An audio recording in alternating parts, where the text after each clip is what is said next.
آپ نے فرمایا لوگ دین کا علم دنیا کمانے کے لیے سیکھیں گے, لوگ شکشا دنیا کمانے کے لیے سیکھیں گے. آج شکشا کاروبار بن گیا. کیسے کاروبار بن گیا؟ لوگ کہتے ہیں, اور عجیب بات ہے, میں آپ کو بتاؤں گا آگے جا کر, کہ آج اچھے لوگ مل نہیں رہے, سب انگوٹھا بات دو. کیسے مل رہے ہیں؟ اور یہ بھی کون سی ترقی ہے, سگنیچر سے واپس انگوٹھے پر لے کر آ گئے. کائی میں انگوٹھا لگاؤ, یہاں انگوٹھا لگاؤ, وہاں انگوٹھا لگاؤ, کنٹرول میں انگوٹھا لگاؤ, حاضری میں انگوٹھا لگاؤ, ہر آدمی انگوٹھے پہ آ گیا. یہ کون سی ترقی ہوئی؟ ہم نے تو سب کو لے کر گئے تھے پین قلم کی طرف کہ سب سگنیچر کرنا سیکھو, واپس کدھر لا لی دنیا نے؟ ارے بولو تو صحیح, انگوٹھے پر. پھر اپنی وہ 85-80 سال کی دادی, وہ بھی انگوٹھا لگاتی, اور ہمارے گلی کے منسٹر بھی, ارے بولو تو صحیح, انگوٹھا لگاتے. کیا فرق ہوا؟ شکشک کہتے کسے؟ ابھی شکشا کا ارتھ ہی صحیح نہیں معلوم. شکشا کسے کہتے جانتے ہو؟ یہ پاک پوتر گیان کا نام ہے. شکشا کاروبار بن گیا. بڑے بڑے اسکولوں کی فیس اور ڈونیشن دیکھو. جب یہ کاروبار بنا تو نااہل لوگ پیسوں کی سیڑھی سے آگے بڑھے, پیسہ پھینکو آگے بڑھو, پیسہ پھینکو آگے بڑھو. پھر نتیجہ وہ ہوا جس دواخانے میں میری پتنی ایڈمٹ ہوئی اور جس کو میں نے ڈاکٹر کا سرٹیفکیٹ رشوت لے کے دیا تھا, اسی کی دواخانے میں میری پتنی ایڈمٹ ہوئی, ڈیڈ باڈی اس کی باہر آئی. جو ڈاکٹر کو دیکھا تو یہ وہی ڈاکٹر تھا جس سے رشوت لے کر میں نے سرٹیفکیٹ دیا تھا. نتیجہ یہی ہوگا. اور ابھی گیانی لوگ غریبوں میں پیدا ہو رہے ہیں, امیروں میں بھی ایسی بات نہیں ہے, لیکن اکثر ہر جگہ رشوت چل رہی ہے.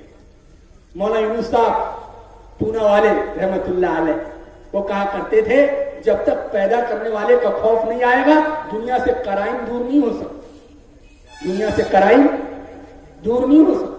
پھر انہوں نے ایک مثال دی, انہوں نے ایک ادھارن دیا. انہوں نے کہا کہ اب ایک بادشاہ تھا, اب بادشاہ نے ایک غلام رکھا کہ بھائی تو مجھے 1 لیٹر دودھ گرم کر کے دے. اب وہ غلام نے دیکھا بادشاہ گاڑھا 1 لیٹر دودھ پی رہا ہے, تو کیوں نہ میں 1 پاؤ پی لوں اور 1 پاؤ اس میں پانی ملا دوں. تو وہ 1 پاؤ گاڑھا دودھ پینے لگا اور 1 پاؤ پانی. تو بادشاہ نے دیکھا کہ دودھ کیا ہو گیا, پتلا ہو گیا, پانی جیسا آنے لگا. تو بادشاہ نے کہا ٹھیک ہے, اس کی نگرانی کے لیے میں دوسرا غلام رکھتا ہوں, دوسرا نوکر رکھتا ہوں. اب ایک نوکر متعین کیا کہ تو اس کو دے کے کیا گڑبڑی کر رہا ہے. پہلے والے کو معلوم پڑا یہ کائے کے لیے آیا, میرے اوپر واچ کرنے کے لیے آیا. تو اس نے کہا 1 پاؤ تو بھی پی لے, ½ لیٹر پانی ملا دے. تو یہ بھی 1 پاؤ پی رہا اور وہ بھی 1 پاؤ پی رہا, اور پانی کتنا مل رہا بولو نا, ½ لیٹر. تو بادشاہ نے دیکھا 1 تھا تو کم پتلا تھا, 2 ہوئے تو زیادہ پتلا ہوا. تو بادشاہ نے کہا دونوں پر نظر رکھنے کے لیے تیسرا رکھو. تو دونوں کو معلوم پڑا جب 1 تھا تو اتنی ہمت, 2 ہو گئے اب تو کہا کہ تو بھی آیا, تو بھی 1 پاؤ پی لے, 3 پاؤ ملا دیں گے. ارے بات سمجھ میں آ رہی؟ تو مولانا صاحب کہتے ہیں کتنے بھی لاؤ 1 پر 1 دودھ پتلا ہی ہونے والا ہے جب تک کہ پیدا کرنے والے کا خوف دل میں نہ آئے. بات سمجھ میں آ رہی نا؟ تو شکشا یہ کاروبار بن گیا جس کی وجہ سے غریب ہوتا جا رہا ہے اور امیر ہوتا جا رہا ہے. اور شکشا جو پاک پوتر علم کا نام تھا, میرے دوستو آج غریبوں نے کیا سوچا کہ غریب کا بچہ, اس کی مارک لسٹ بہت زبردست ہے, مارک اچھے آئے ہیں, اس کا سرٹیفکیٹ اس کو جو ملا ہے, جو انعام ملا ہے, جو اس کو گواہی دی گئی ہے کہ یہ بچہ بڑا گیانی ہے, یہ بڑا بچہ ٹیلنٹ ہے, لیکن بس غریبی کی وجہ سے رکا ہوا ہے, وہ آگے بڑھ نہیں پاتا. میرے دوستو اللہ کے پیغمبر حضرت محمد مصطفیٰ صلی اللہ علیہ وسلم نے فرمایا تو علم لغیر الدین, کہ دین کے علاوہ کے لیے تعلیم حاصل کی جائے. پھر آپ نے آگے فرمایا آتا الرجل امرأتہ, آدمی آپ اپنے بیوی کی اطاعت کرے گا, وعق امہ, اور اپنے ماں کی نافرمانی کرے گا. یہ تھوڑا چائے کا سسٹم تھوڑا بند رہا, یہ لوگ سمجھ رہے تم دوسری چیز بات کر, سب ادھر دیکھ, یہ مہمانوں کو دے دو, جب مہمان ہے مہمانوں کو دے دو, مجمع بعد میں پی لے, ابھی پیتے بعد میں پیتے. ارے بولو نا, بات جو قوم کی توجہ ایک چائے کی پیالی کھینچ لے وہ قوم کیا ترقی کرے گی؟ بات سمجھ میں آ رہی؟ تو اصل میں ہمارے کو ہر گاڑی کو دیکھنے کی عادت پڑی بھی ہے اور ذرا ذرا تو شور ہوا کہ دیکھنا شروع کر دیا. بات سمجھ میں آ رہی نہیں آئی؟ تو آپ نے فرمایا اطاع الرجل امرأته، آدمی اپنی پتنی کی فرما برداری کرے گا، وَأَبْقَى أُمَّهُ، اور اپنی ماں کی نافرمانی کرے گا.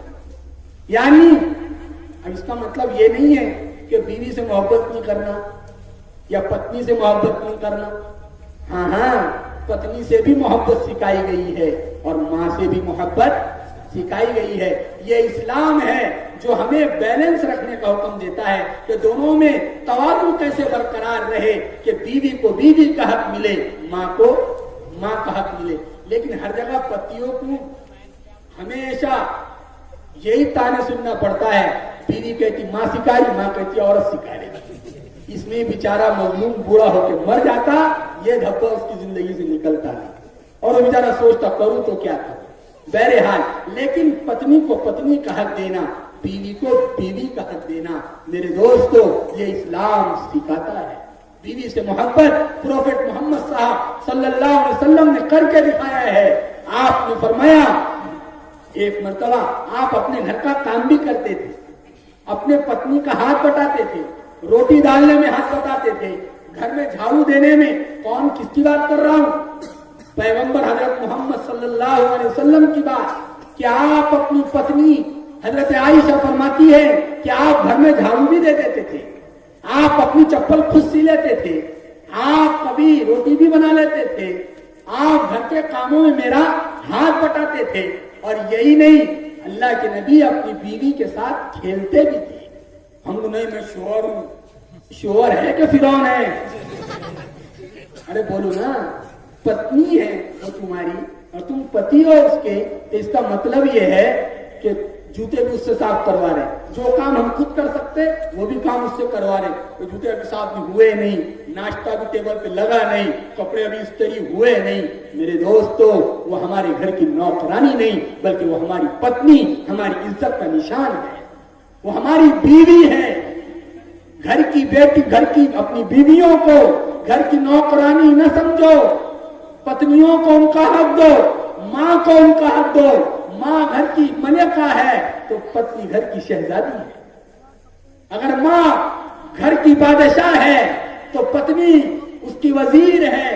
میرے دوستو تو پتنی کو پتنی کا حق دو. ایک مرتبہ پروفیٹ پیغمبر حضرت محمد صلی اللہ علیہ وسلم اپنی بیوی سے دوڑ لگانے لگے.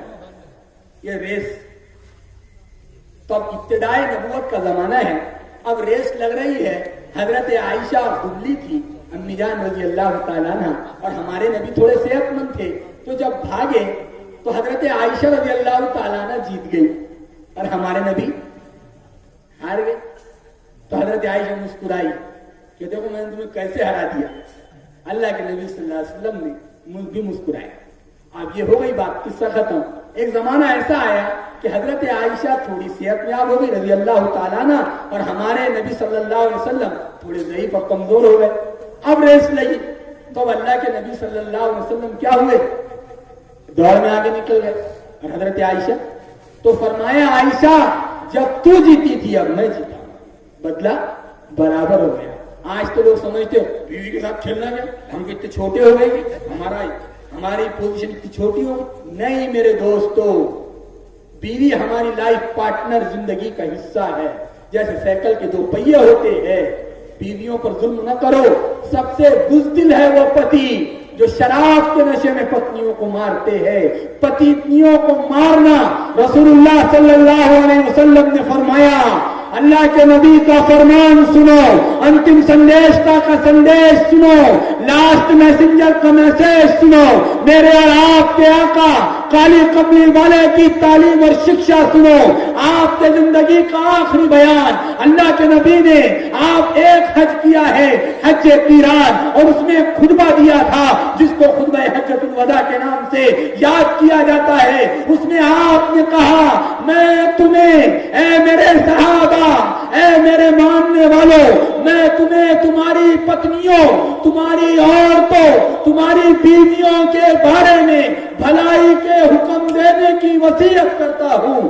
سنو، انہیں نہ مارو، انہیں سزا نہ دو، ایسی سزا نہ دو جس سے ان کے جسم پر نشان پڑ جائے. آپ نے فرمایا کہ گھر میں اپنی پتنیوں کی عزت کرو. یہ بہادری نہیں ہے. اور عجیب بات ہے